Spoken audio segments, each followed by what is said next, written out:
Olá, meu nome é Felipe Turesso, sou advogado criminalista e de propriedade intelectual e hoje vou reagir a alguns comentários feitos, mais de 250 comentários feitos no vídeo do Elden Ring, né, que eu reagi ao Elden Ring e fiz uma análise jurídica sobre a ótica do direito sucessório. Eu agradeço imensamente todos que comentaram e fico feliz que vocês gostaram aí do vídeo do Elden Ring. Aqui no Bomba Jurídica eu tenho justamente este objetivo de fazer paralelos entre filmes, animes, jogos, livros, enfim, e o direito brasileiro, utilizando casos reais às vezes, né? Mas normalmente eu uso mais casos fictícios para explorar justamente temas jurídicos pertinentes. Então a ideia foi usar o enredo do Elden Ring para estudar o direito brasileiro, mais precisamente o direito sucessório. É claro que o Elden Ring ali tem outras coisas que dá para outros temas, né, que nós podemos explorar futuramente. De qualquer maneira, eu vi alguns comentários bastante pertinentes, nos quais eu responderei agora, até porque complementam alguns aspectos desta complexa herança da família da Marika e do Radagon. Pois então vamos para os comentários. Vamos ver aqui o que a galera disse. O primeiro comentário aqui é do Average Fan. Ele falou ali: Godwin tecnicamente não está completamente morto, ele está morto só de alma. Dava para explorar como a lei vê o direito sucessório com uma pessoa em estado vegetativo ou com morte cerebral. Pois bem, primeiramente eu reforço o que eu falei no vídeo do Elden Ring, que é justamente um jogo que tem um enredo que possui pontos bastante interpretativos. Existem coisas que ficam em aberto, existem coisas que dá pra gente teorizar, então fica difícil às vezes de afirmar certas coisas, certas questões na história do jogo. Sem falar que o jogo tem elementos fantásticos, que daí dificultam nós aplicarmos o direito brasileiro totalmente, né? É uma coisa parecida com o que eu comentei já no vídeo que eu reagi ao Jujutsu Kaisen e ao vídeo do Harry Potter. Como estas obras têm elementos fantásticos, elementos sobrenaturais, metafísicos, tem situações que o direito brasileiro não tem... ele não tem uma resposta para essa situação. Por quê? Porque o direito, coisas que vão acontecendo, né, na sociedade humana, vão gerando repercussões jurídicas. E às vezes o direito não tem uma resposta. E daí o poder legislativo cria uma legislação para atender aquela questão, né? Ou às vezes o próprio direito realmente já consegue, depende do caso. Um exemplo aí que eu cito rapidamente é o próprio CDC, o Código de Defesa do Consumidor. Se você quisesse discutir relações de consumo antes do Código de Defesa do Consumidor, você teria muitas dificuldades. Seria possível, mas seria muito difícil. Então, enfim, eu digo isso até mesmo para reforçar a questão dos fatos, né? Ou seja, toda a narrativa que eu fui contando ali no vídeo, algumas coisas realmente podem entrar em contradição ou as pessoas podem discordar, justamente porque o jogo tem essas possibilidades de se debater, tem essas coisas que ficam em aberto. Pelo menos na minha visão, essa que é a magia dos jogos aqui da From Software, né, o Elden Ring e tal. Até o próprio Yoko Taro, que é o desenvolvedor da saga Drakengard, Nier, ele também já comentou esse tipo de questão em entrevista, que o legal é justamente isso, é o jogador desenvolver a sua própria teoria do jogo, enfim. E o próprio Hidetaka Miyazaki também, né, o criador do Elden Ring, afirmou em uma entrevista para o GameSpot coisas nesse sentido, de que ele se diverte assistindo vídeos que explicam a história do jogo e tudo mais. Então, enfim, quis reforçar isto até mesmo para justificar a narrativa que eu estabeleci no vídeo anterior, que foi justamente com o intuito de facilitar o estudo do direito sucessório. Porque estudar direito sucessório já é difícil. Aí imagine se a gente pegasse o Elden Ring na sua totalidade, aí seria muito mais complexo. Mas enfim, de qualquer maneira eu fico feliz que vocês tenham gostado. Dito tudo isto, eu particularmente considero que o Godwin realmente morreu. Eu interpreto desta maneira, visto que a Marika, pelo menos na minha visão, ela era muito apegada ao Godwin, né, ao seu filho. E a morte dele aparentemente causou um colapso mental gigante nela. E talvez tenha sido um dos motivos que a fez destruir o Anel Prístino. Então, na minha opinião, eu vejo a morte dele como um fator, um evento, né, muito importante na história e que definiu o rumo da história. Então foi algo definitivo, no sentido de que não teria mais como reverter, não teria mais como trazer o filho dela de volta. E aparentemente, pelo menos na minha visão, ela teve justamente esse colapso mental, ela não suportou essa situação. E daí acontece tudo que acontece na história do jogo. Eu penso que o Godwin está morto. Mas se ele está vivo, né? Se ele está numa espécie de estado vegetativo, então ele está incapaz, Teve o nosso querido amigo aqui que já respondeu um comentário. Chiriedam, ali é o nome dele. Pessoas em estado vegetativo herdam normalmente e terão seus bens administrados por um curador. E sobre a morte encefálica, é morte do mesmo jeito. Segue a regra padrão da sucessão. Perfeito. Realmente é isto. Uma vez que uma pessoa é incapaz de exprimir a sua vontade, não consegue mais exercer os atos da vida civil, né, os seus bens vão ser administrados por um curador. Então, neste caso, se considerarmos que Godwin está vivo, mas incapaz, ele tem, claro, o seu direito à herança resguardado, né, por ser descendente da Marika, por ser um filho dela. Então, neste cenário, ele também tem direito ao anel prístino. E lembrando que, como eu falei no vídeo anterior, brinquei, né? Vamos supor que o Mesmer e a Melina peticionam lá e dá início ao processo de inventário, né, da abertura do inventário. Veja que o que foi destacado pelo nosso querido amigo aqui, o Average Fan, isso poderia ser apresentado no processo. Justamente alguém poderia chegar, não, o Godwin já morreu. Aí chega o advogado, o representante dele, enfim. Não, excelência, calma lá. Ele está vivo, ó, que aqui estão as provas, tal, e é isso aí. Ele está incapaz, mas ele está vivo. De novo, é pra mostrar como que a prática do direito, no eventual processo, né, os herdeiros, nesse caso aqui, né, por se tratar de direito sucessório, tem que estar atentos a esse tipo de questão. Acredito que está respondida a pergunta e muito obrigado aí pelo comentário. O próximo comentário aqui é do Miguel Oliveira. Agradeço imensamente o comentário. Ele falou ali, o fato do Mog ter sequestrado Miquella não impacta em nada no processo, já que Mog sequestrou Miquella para criar uma linhagem? Além do mais, após a luta entre Radan e Malenia, a Malenia entra em coma, só desperta quando entramos na arena dela. Isso teria algum impacto, pois, como citado no vídeo, o processo ocorreu no início do game, onde a Malenia ainda está adormecida na árvore sacro, né? Aí ele complementou, ou o Mog e Morgoth teriam sido abandonados pela Marika e passaram a viver uma vida nos esgotos, afeta em algo ou não? E teve o Davi Ciota, que respondeu o Miguel, realmente essa parada dos gêmeos agouros poderia entrar como Marika deserdando eles. Pois então, são 3 assuntos. Pois bem, primeiramente a condição da Malenia, né, dela estar incapaz, ali, enfim, decorrência da batalha dela contra o Radan. Considerando que o processo de inventário foi aberto lá no início do jogo, foi ajuizado, conforme eu falei no vídeo anterior, seria uma situação similar ao Radan e ao próprio Godwin, se levarmos em consideração que ele está vivo. Ou seja, a Malenia está incapaz, mesmo que temporariamente, porque quando entramos na arena, ela desperta.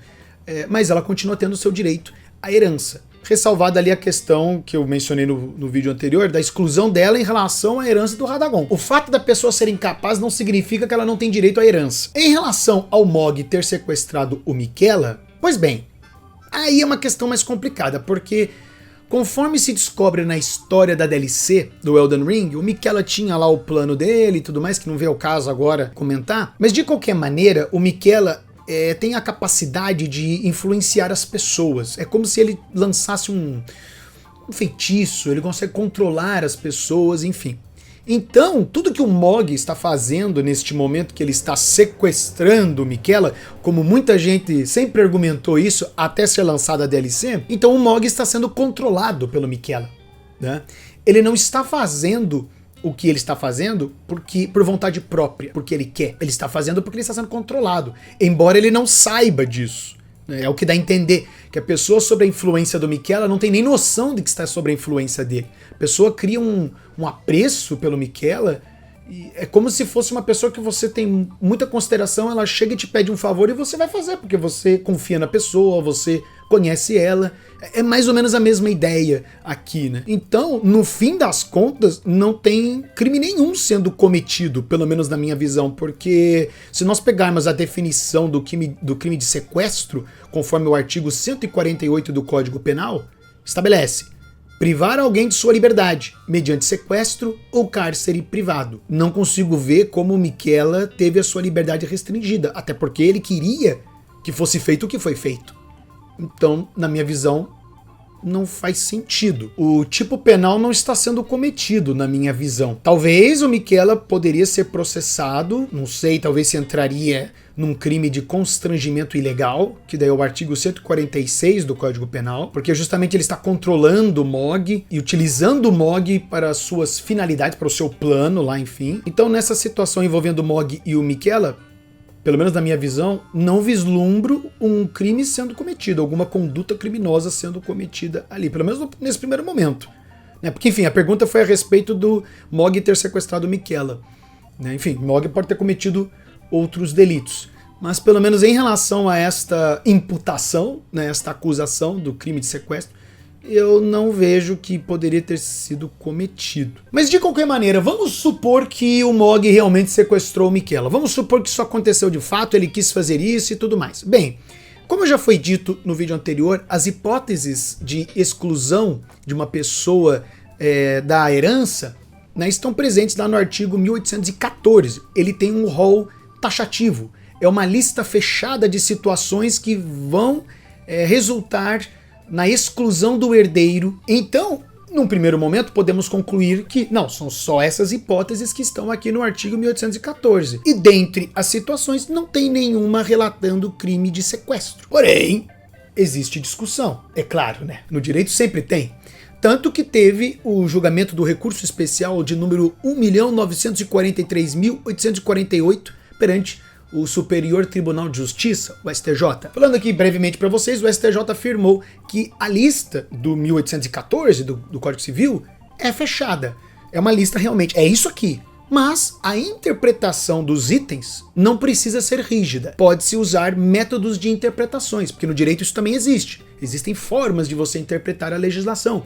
Então, por exemplo, existe uma interpretação teleológica, sistemática, ética, enfim, para daí você aplicar o espírito da norma. Qual é a ideia por trás do artigo 1814? Qual é a ideia por trás desse dispositivo? É justamente evitar que crimes sejam cometidos contra o titular da herança, no caso então aqui a Marica, os descendentes da Marica. Então a ideia é protegê-la de um eventual herdeiro que queira cometer algum mal contra ela, para justamente obter a herança. Talvez poderia ser aplicado no caso aqui do Mog, se ele de fato tivesse sequestrado Miquella. E eu até cito aqui a conclusão de um artigo no Conjura abordando essa questão. Neste sentido, não se pode interpretar o artigo 1814 do Código Civil de modo a restringir o seu alcance. A disposição é taxativa, mas a sua interpretação há de permitir a atribuição de significados que vão além de sua literalidade, sob pena de considerar-se digno aquele que, embora não incidente em uma das condutas expressamente previstas na lei civil, atente contra a vida, a honra ou a liberdade daquele de quem herdaria os bens. Ou seja, num eventual processo, o advogado, do Miquella poderia, excelência, veja bem, o Mog aqui, fez isso, não sei o quê, aí passa por todo o procedimento, como eu já disse, que existe um procedimento específico para ocorrer a exclusão de um herdeiro, e ficou realmente constatado, o Mog sequestrou Miquella, assim assado e tal. Então daí ele poderia ser excluído. Mas isso aqui, pelo menos na minha visão, geraria bastante discussão. Agora, outro ponto intrigante aqui dos comentários, que é em relação a Marica ter deserdado os seus filhos, o Mog e o Morgoth. E aí? Como é que funciona? Pois bem, o Código Civil elenca situações de deserdação, conforme os artigos 1962 e 1963. Porém, não existe nada que possibilite que Marica deserde os próprios filhos. São situações também que a lei elenca, que a lei estabelece ali as hipóteses, mas não tem nada que a Marica, pelo menos na minha visão, poderia utilizar para deserdar o Mog e o Morgoth. Quando você vai estudar direito sucessório, percebe-se que a lei brasileira, em vários momentos, tenta proteger os descendentes de alguém. Os descendentes realmente têm muitas garantias, por assim dizer. Em outras palavras, eu não gostei do meu filho, dane-se, não quero saber dele, vou jogar ele no esgoto. Você até pode fazer isso se você quiser, mas não significa que ele não vai ter direito à herança. A lei está estabelecida e tem que ser cumprida em relação ao descendente da pessoa. Então, a Marica falecendo, não tem como ela redigir um testamento deserdando o Mog e o Morgoth porque simplesmente não gosta deles, ou porque eles são agouros, ou porque merece ficar no esgoto, enfim, não é assim que funciona. A lei estabelece situações, e dentre essas situações não tem nada, na minha visão, que poderia ser aplicado neste caso aqui do Mog e do Morgoth. Então, a Marica não pode deserdá-los, Basicamente é isso que eu estou dizendo. Lembrando que deserdação é no âmbito do testamento. Tá? A Marica vai lá, escreve o testamento dela e vai deixar lá, o Mog e o Morgoth, eu vou deserdar eles por causa disso. A deserdação é uma cláusula testamentária que descreve a existência de uma causa autorizadora pela lei e priva um ou mais herdeiros necessários da sua legítima. Exclui esses herdeiros da sucessão. É uma cláusula que vai estar lá no testamento e vai excluí-los da sucessão. No caso aqui, o Mog e o Morgoth, seria isso. Mas é como eu disse no vídeo anterior, né, na nossa brincadeira aqui, a Marika e o Radagon não deixaram testamento. Beleza? Acredito que é isso então em relação aqui ao comentário do Miguel e do Davi. Agradeço imensamente aí os comentários, pra você ver como que o Elden Ring é incrível. Olha só o que a gente já conseguiu comentar aqui, né? Próximo comentário aqui é do Isaías Ribeiro. É isso mesmo? Isso. O anel vai ser de quem o juiz quiser. Ele disse ali, o Maliketh não é irmão da Marika, está mais para guarda-costas dela. O guarda-costas do Godfrey, vulgo Horalu, é o Seros, não sei como é que fala, o leão. A Honey também tem um guarda-costas parecido com ele, o Blade, que é meio lobo. E o Davi complementou. Essa parada de Maliketh ser irmão de Marika é erro de tradução mesmo. No texto original em japonês ele é chamado usando um kanji que pode significar espada juramentada ou irmão adotivo. Até se você parar pra pensar, Maliketh ser meio irmão da Marika não faz sentido nenhum. Marika é uma xamã de uma vila pacata. Não faz o menor sentido que ela tivesse um irmão homem-besta. Com devido respeito, Davi, data máxima vênia. Elden Ring é um jogo que possui um enredo que tem elementos fantásticos. Eu acho que o irmão da Marika ser um homem-besta é o menor dos problemas, pra ser bem honesto. Diante de tanta coisa que tem nessa história desse jogo... Pô, as estrelas são uns monstros bizarros. A Malenia tem o poder lá da podridão. O Radan controla a gravidade. Eu não acho que o fato dele ser um homem besta seria um impeditivo para ele ser irmão da Marika. Até porque, se nesta tradução é estabelecido que ele é um irmão adotivo... Então ele é irmão dela. É claro, aqui estamos entrando em pormenores envolvendo a trama do jogo, como eu já falei anteriormente, tem coisas que ficam em aberto, coisas que são interpretativas e ficam abertas a debate, o que é legal porque a gente fica aqui conversando e tenta chegar numa conclusão. Porém, é dito no jogo, né, e me baseando no que o jogo diz, por mais que a tradução possa estar incorreta, mas enfim, é o que é dito no mesmo em português, né, no Elden Ring, é dito que ele é um meio-irmão da Marika. E se o texto original em japonês pode significar irmão adotivo, bom, me parece que ele é um irmão da Marika. Ele pode não ser o irmão biológico, né? Mas o Maliketh pode ser legalmente considerado irmão da Marika. Ele pode ter esse vínculo de parentesco civil, né? Só que, claro, para ter isso, aí ele teria que ter sido adotado pelos pais da Marika. E o artigo 1593 do Código Civil determina: o parentesco é natural ou civil, conforme resulte de consanguinidade ou outra origem. Então, no fim, pouco importa se ele é o irmão biológico ou não. Se for demonstrado no eventual processo aqui, né, de abertura de inventário, que ele é irmão da Marika, porque foi adotado, tem lá o registro, tem os documentos que comprovam tua adoção e tal. Então daí ele é irmão dela, né, legalmente falando. E é claro, isso gera repercussões jurídicas, conforme eu expliquei ali no outro vídeo. Porque ele também, por ser colateral, porque ele é um irmão, então ele entra na classe de colaterais. Então, tem que verificar o que está acontecendo, né? Como é que é essa doação? O que ela está fazendo? Será que isso aí não pode ser ilegal? É por isso que eu quis entrar nessa questão ali no vídeo anterior. Mas, de novo, o Maliketh, nessa situação, ele é irmão da Marika. Ele é só um colateral, tá? Ele só herdaria o patrimônio da Marika, e, claro, o Anel Prístino, se não tivesse mais nenhum herdeiro necessário, não tivesse ascendentes, descendentes ou cônjuge. Se não tem mais ninguém, aí vai atrás dos colaterais, que daí seria o Maliketh. Mas acredito que em relação ao Maliketh é isso. Agradeço imensamente aí os comentários, galera. E agora temos o comentário aqui da Amanda Pascoal Sereia. Se Maliketh é considerado o irmão da Marika, não seria o Blade também considerado um filho de Radagon, pois ele é considerado o irmão da Honey? Aí é uma boa pergunta. Nesse caso ele teria que ser provado, ou seja, que ele foi adotado pelo Radagon. Se isso for demonstrado, da mesma forma que for a situação ali do Maliketh, então sim, ele poderia ser considerado um irmão da Honey, e portanto teria direito ao Anel Prístino na herança do Radagon. Porém, ao que tudo indica na história do jogo, o Blade foi adotado apenas pela Renala. Aí, enfim, vai ficar em aberto. De novo, no eventual processo isso pode ser apresentado. Mas se de fato ele for um filho da Renala foi adotado por ela, então ele não tem direito à herança do Radagon. Ele pode ser considerado um meio-irmão, né, da Rhaene, ok, isso não tem discussão.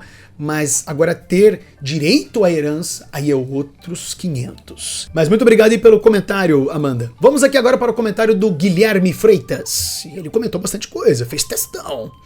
Esse caso de família já tá bem complicado, mas nada que não possa piorar mais. E tô curioso para saber como a lei brasileira lidaria com isso. Então vamos lá. Primeiro, se o Godwyn tivesse descendentes ou uma esposa, também com comunhão de bens, eles poderiam receber a parte que o Godwyn receberia da herança caso ainda estivesse vivo? Nessa situação, então, estamos considerando que o Godwyn está vivo, não necessariamente incapaz. Na pergunta, pelo menos, não entra nesse mérito, mas enfim. Bom, nesse caso, os descendentes dele, os filhos dele, não têm direito à herança porque é ele que tem direito à herança, é o Godwyn. E a questão da esposa, bem, se estão casados com o regime da comunhão total de bens, né, da comunhão universal de bens, então ela vai ter justamente o direito ali à parte dela, porque é como o Código Civil estabelece. Este regime de casamento impõe a comunicação de todos os bens presentes e futuros dos cônjuges. Então nessa situação, a esposa do Godwyn teria direito justamente ao anel prístino. Aliás, teria direito à parte do anel prístino da runa que foi dada para o Godwyn no momento que foi feito o inventário ali. Beleza? Então o Godwyn vai receber a runa dele e vai ter que dividir em duas, basicamente.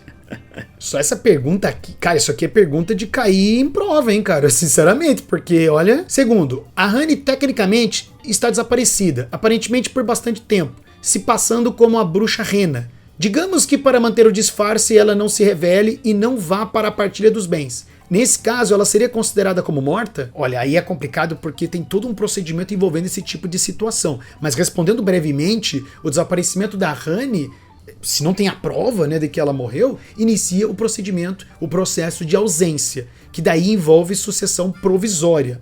É o artigo 22 do Código Civil. Desaparecendo uma pessoa do seu domicílio sem dela haver notícia, se não houver deixado o representante ou procurador a quem caiba administrar-lhe os bens, o juiz, a requerimento de qualquer interessado ou do Ministério Público, declarará a ausência e nomear-lhe-á curador. Então o juiz, ele vai ter que nomear um curador, uma pessoa que vai administrar o quinhão, a parte da Rhaene na herança. Ela ainda é considerada legalmente viva nessa situação. A Rhaene só seria declarada morta, presumidamente, aí já é a sucessão definitiva, depois de um processo longo, com prazos extensos, 10 anos, enfim, após a abertura da sucessão provisória, se ela não aparecesse.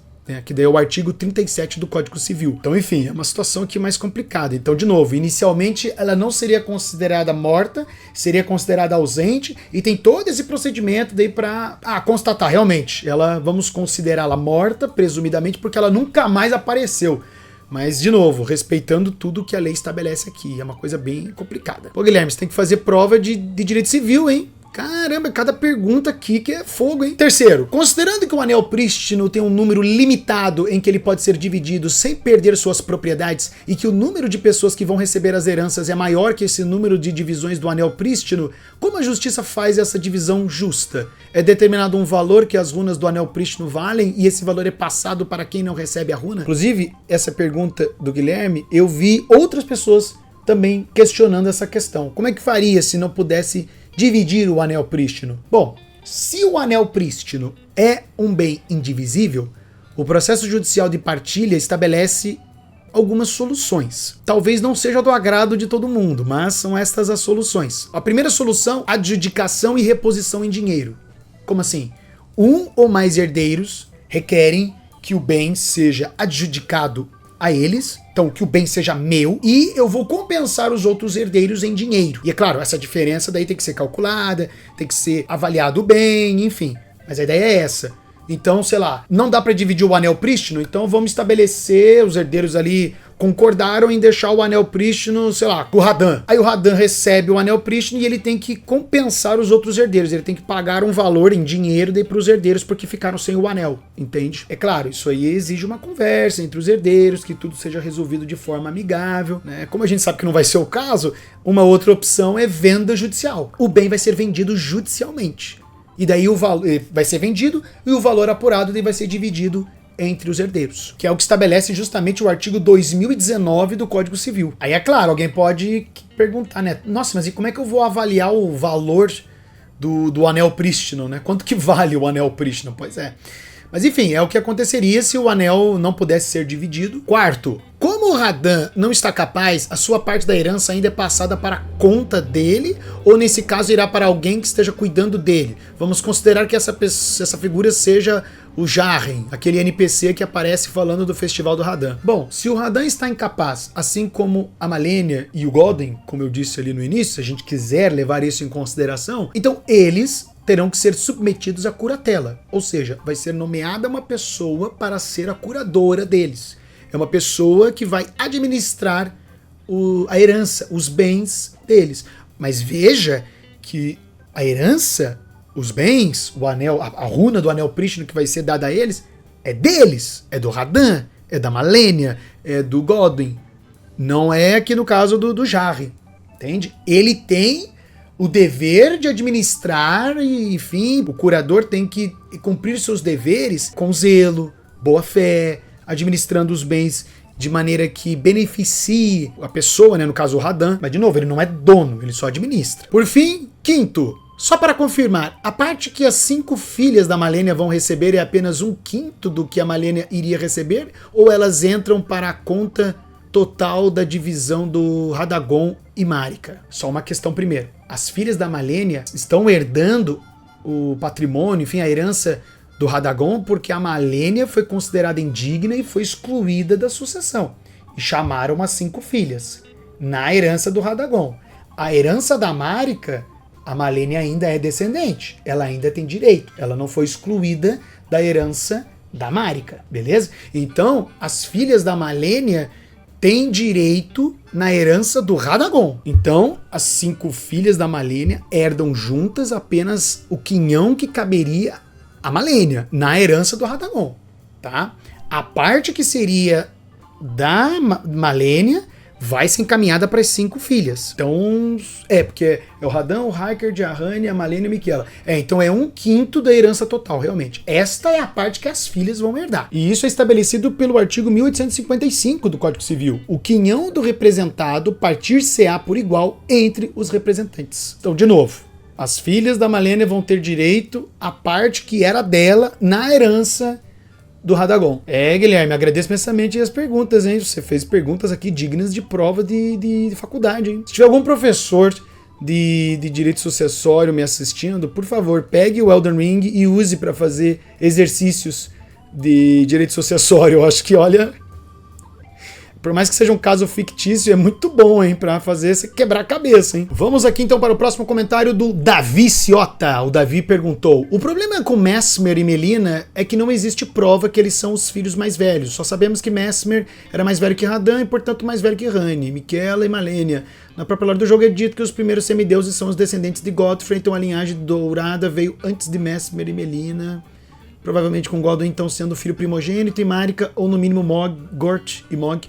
Então, Mesmer e Melina provavelmente são bastardos de Marika com Radagon. Enfim, daí aqui no comentário o Davi já adentra em questões pertinentes ao enredo de Elden Ring, mas o comentário aqui é interessante porque no fim das contas, pelo menos para o direito sucessório, enfim, para o que foi debatido no vídeo anterior, né, o estudo do direito sucessório, é irrelevante quem é o filho mais velho, quem é o filho mais novo, quem é adotado, quem é meu irmão, não importa. O direito brasileiro estabelece que os descendentes têm direitos iguais na sucessão, independentemente da ordem de nascimento ou da origem de filiação. E o próprio artigo 1596 do Código Civil já determina essa questão. Os filhos, havidos ou não da relação de casamento ou por adoção, terão os mesmos direitos e qualificações, proibidas quaisquer designações discriminatórias relativas à filiação. E o artigo 1834 regulamenta que os descendentes da mesma classe têm os mesmos direitos à sucessão de seus ascendentes. Então, eu achei interessante que o comentário, só para destacar essa questão, pouco importa se o Mesmer nasceu primeiro, se o Mog nasceu, não sei o que, não importa. O que importa é que, se todos eles são descendentes da Marika, eles têm direito igual à herança e tudo mais. Ah não, mas a Malenia e o Miquella são impérios, porque eu não sei o que, porque isso, por causa daquilo, porque o Radan, não sei o que.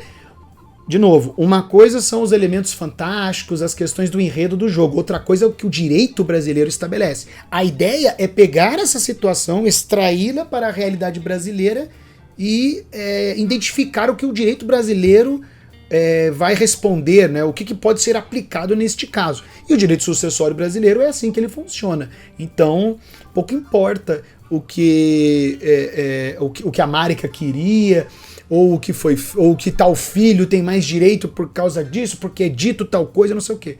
Até o direito brasileiro, o direito sucessório, ele serve justamente para evitar essas situações. Ele quer proteger o descendente. É claro, essas questões de direito sucessório é evidente que geram bastante discussão, porque sempre tem aquela, né? Ah, mas o meu filho não cuidou de mim, não quis saber de mim, eu não gosto do meu filho é uma pessoa desprezível, ou o meu pai é uma pessoa desprezível, enfim, essas questões familiares nós sabemos que existem, mas o direito ele quer trazer um equilíbrio, o direito ele sempre busca equilibrar as coisas, às vezes de uma maneira que nós não consideramos justas, e às vezes sim.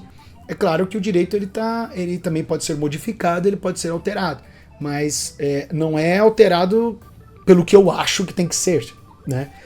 O direito, a lei diz uma coisa. Se você não concorda com isso, então temos que alterar a lei pelos meios democráticos, pelos meios institucionais, que daí é por meio do Congresso Nacional, né? Enquanto isso não é alterado, não tem como eu ficar fazendo o que eu acho que tem que ser feito, entende? Por isso que esse comentário aqui foi interessante, para justamente vislumbrarmos isso, para trazer isso à tona e mostrar que o direito sucessório busca proteger os descendentes, os herdeiros necessários, para que o direito à herança seja garantido. Muito obrigado aí, Davi, pelo comentário, muito bom. E se encaminhando agora para o final, galera, temos aqui o comentário da Claire Auditori, que disse o seguinte: vídeo bom demais, mas teria sido melhor considerar nos tempos atuais do jogo, pois grande parte desses herdeiros já morreram, já bateram as botas.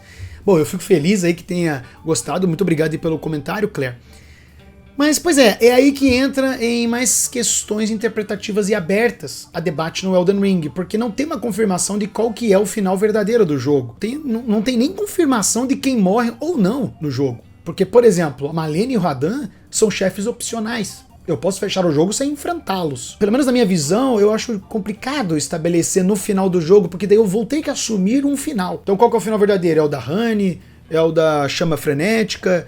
É o do... enfim, fica difícil, né? Então por conta disso que eu quis estabelecer o marco inicial lá no começo do jogo, onde tá todo mundo vivo e dá pra gente analisar a situação sobre a ótica do direito sucessório com mais facilidade, né? E já foi difícil, né? E ainda apresentam pormenores, né? Não, mas veja bem, mas o Golden pode estar vivo. Não, mas peraí, mas nesse caso aqui pode ser que o Blight seja irmão. Não, mas o Maliketh não é irmão. Então você vê, só no começo que eu estabeleci já gerou todas essas questões foram apresentadas, arguídas. Imagine se eu tivesse colocado no final do jogo, né? Tem até aqui o comentário do Just, que ele disse o seguinte: meu esquema fica diferente, porque considero o início da sucessão só realmente no final do jogo, que é quando de fato o Maculado mata a Marika e o Radagon, também anterior à DLC. Antes disso, no começo do jogo, não considero que há sucessão porque não houve morte. A Marika só se fechou dentro da árvore. Assim, no final, da forma que eu vejo, ficam vivos o Godwyn, que está em estado vegetativo e é incapaz, o Rykard também é incapaz, ele não morreu totalmente, é imortal e vai voltar daqui a alguns anos. Tirei os finais da morte da Honey e da Melina, que portanto ficariam vivas, o Miquella, que também é incapaz, e por último o Mesmer. A herança seria por igual, porque considero Radagon e Marika as mesmas pessoas e nenhum deles tem meeiro, porque apesar do Radagon parecer querer voltar com a Renala, né? Eles estão separados. Interessante aqui, né? Ficou legal. Mas é aquela coisa, né? Tem o final do jogo, tem a DLC também, e tem coisas que a gente vai descobrindo na DLC também, então, enfim. Por isso que eu optei em fazer no início do jogo, que fica mais fácil, porque como eu disse, o foco foi utilizar aqui o caso para estudar direito sucessório. E essa questão justamente Marika é Radagon, que também teve várias pessoas que comentaram ao longo do vídeo, essa aqui é uma questão que é bem complicada, justamente porque o jogo tem estes elementos fantásticos que dificultam a aplicação do direito brasileiro, né, se fosse um caso real, né? A questão de que a Marika e o Radagon são o mesmo ser introduz um conceito, uma ideia que não é abordada pelo direito civil brasileiro, né? Não existe um respaldo legal a respeito dessa situação, né? Seria necessário então criar uma ficção jurídica, seria necessário criar uma nova legislação que abarcasse essa situação. Porque o direito ele é um reflexo de uma sociedade. E ele vai mudando conforme novas demandas vão surgindo, conforme novos problemas vão surgindo, e o direito tem que dar uma resposta. Então, de novo, não tem um dispositivo jurídico, né? Não seria possível que uma mesma pessoa seja simultaneamente duas pessoas distintas, pelo menos sobre o aspecto jurídico, sobre o ponto de vista jurídico do direito brasileiro. Só se então a Marika, já que a Marika e o Radagon são o mesmo ser, só se nessa situação a Marika e o Radagon fosse uma pessoa natural que adotou todas essas pessoas como filhos e filhas. Então adotou lá o Radan, o Raikard, a Rani, todo mundo, e daí elas se tornaram herdeiras da Marika barra Radagon. Enfim, é como eu disse, esses elementos fantásticos dificultam a aplicação do direito brasileiro, porque o direito brasileiro ele não tem essa situação, ele não encara isso aqui. De novo, é o que eu falei, por exemplo, lá no vídeo do Harry Potter. Se você for ver o universo do Harry Potter, ele já tem uma legislação que está adaptada ao contexto deles, ao mundo mágico deles, né? O direito brasileiro não tem isso, porque magia não existe, né? Vai que um dia existe, né, Felipe? Vai que você é só um trouxa que não consegue ver, né? Sem falar que, embora no jogo seja dito a frase Marika é Radagon, eu interpreto que o Radagon realmente é uma criação da Marika, só que na minha visão é algo similar ao que conhecemos no conto mitológico da criação de Atenas, né, que nasceu justamente do pensamento e da cabeça de Zeus. Tanto que eu conheci esse mito de uma maneira muito mais simplificada, mas ele tem bem mais detalhes se você for atrás. Quando eu escutei esse mito pela primeira vez, foi o seguinte, que Zeus queria criar uma mulher de um jeito X, assim, assado. Daí ele ficou lá pensando, putz, como é que eu vou fazer uma mulher desse jeito? Como é que eu vou fazer? Ah, já sei. Eu já pensei nela inteiramente. Vou simplesmente retirá-la da minha mente. Esta que é a ideia que sempre me veio em relação a Marika e o Radagon. Inclusive essa ideia, Marika é Radagon, me faz pensar também na questão da Santíssima Trindade no cristianismo, né? Em que Deus é um só ser, uma essência, uma substância, e que existe em três pessoas distintas, né, que é o Pai, Filho e Espírito Santo. Cada uma dessas pessoas, por assim dizer, possui a sua própria personalidade, a sua própria função. Ou seja, Marika e Radagon são a mesma entidade, mas ao mesmo tempo são pessoas distintas. São corpos distintos, não entende? O Radagon seria a contraparte masculina da Marika, que foi separada dela para ter a sua própria identidade e corpo. O Radagon é a Marika, mas eles ainda têm personalidades separadas com objetivos diferentes e conflitantes. Tanto que a Marika destruiu o Anel Prístino e o Radagon tentou consertar. Então, não sabemos ao certo também, aí aqui eu já estou me aprofundando na questão da história do jogo, não sabemos ao certo se eles sempre foram a mesma pessoa ou se era um ser que se dividiu em dois e depois se recombinou. Né, que é o que a gente vê no no início do jogo, né? Porque você vê lá a Marika destruindo o Anel Prístino e depois você vê o Radagon consertando. E daí lá no final do jogo, a Marika está lá, né, presa e depois ela se transforma e aparece o Radagon. Então, na minha visão, ainda mais depois do lançamento da DLC, eu acredito que no início Marika era um ser comum. Ela era uma pessoa comum e obteve este patamar de divindade, enfim, deste ser com poderes metafísicos, enfim, ela conseguiu se elevar para um outro nível divino, assim, né? Então me faz pensar que ela existia somente ela criou o Radagon depois. Inclusive alguns até podem falar, mas nessa situação o Radagon então seria filho dela, ou seria um irmão, enfim, teria toda essa discussão, né? E isso aqui me faz lembrar muito de mitos, seja da mitologia grega, onde o deus, por exemplo, Zeus casa com Hera, a Hera é a irmã dele. Você vê isso também no shintoísmo, com deuses japoneses que vão fazer alguma coisa e fazem outros deuses nascerem, né? Então me parece isso. E por isso que eu chego na conclusão de que no fim eles são seres separados. Eu não consigo considerar a Marika como mãe da Rani, do Radan e do Hackert, porque não sabemos se Radagon e Marika era a mesma entidade quando ele estava casado com a Renala. E mesmo se fosse o mesmo ser, foi a identidade do Radagon que gerou os filhos, e não a Marika. Então, de qualquer maneira, ela não é mãe deles, na minha interpretação. Até porque, como é que os dois estariam em dois lugares diferentes ao mesmo tempo, se eles são o mesmo corpo, né? Então, por isso que na minha visão, até porque o jogo não diz nada sobre isso. Isso aí fica muito aberto à interpretação, realmente. Então por isso que eu quis estabelecer, porque eu penso desta forma, e quis estabelecer no vídeo anterior que são duas pessoas diferentes, né? São a mesma entidade, mas são corpos diferentes. É a mesma substância, mas são pessoas diferentes. Eu digo isto, e claro, pode ter aqueles que vão discordar de mim, e tá tudo bem, né? É isso que na verdade que é o legal. Esta que é a magia, né, do enredo de Elden Ring, na minha visão. E não só Elden Ring, como outros jogos que eu já comentei. Como, por exemplo, o Bloodborne, aí, o Dark Souls, Drakengard, Nier. De novo, é só pra reforçar que é por isso que eu estipulei que eles são duas pessoas diferentes, né? Porque eu encaro desta maneira aqui no enredo do jogo. E aí o mais perto que eu consegui chegar dessa ideia de que eles são o mesmo ser foi justamente estabelecer que eles casaram em comunhão universal de bens, né? Já que eles são o mesmo ser, então eles estão, tudo é deles, né? Tudo é dos dois, nessa minha visão. Eu acredito que esta frase, Marika e Radagon, não deve ser interpretada de maneira literal, né? E de novo, isso vai ao encontro do estudo do direito, né? Porque tem situações que você pode ler a legislação e tem maneiras de interpretá-la, né? Se você interpreta na literalidade, tudo bem, tem situações que realmente não tem muito que você possa extrair, mas tem outras situações que não. Mas é isso aí, muito obrigado pelo comentário, Just, né? E acredito que é isto, galera, né? Falei.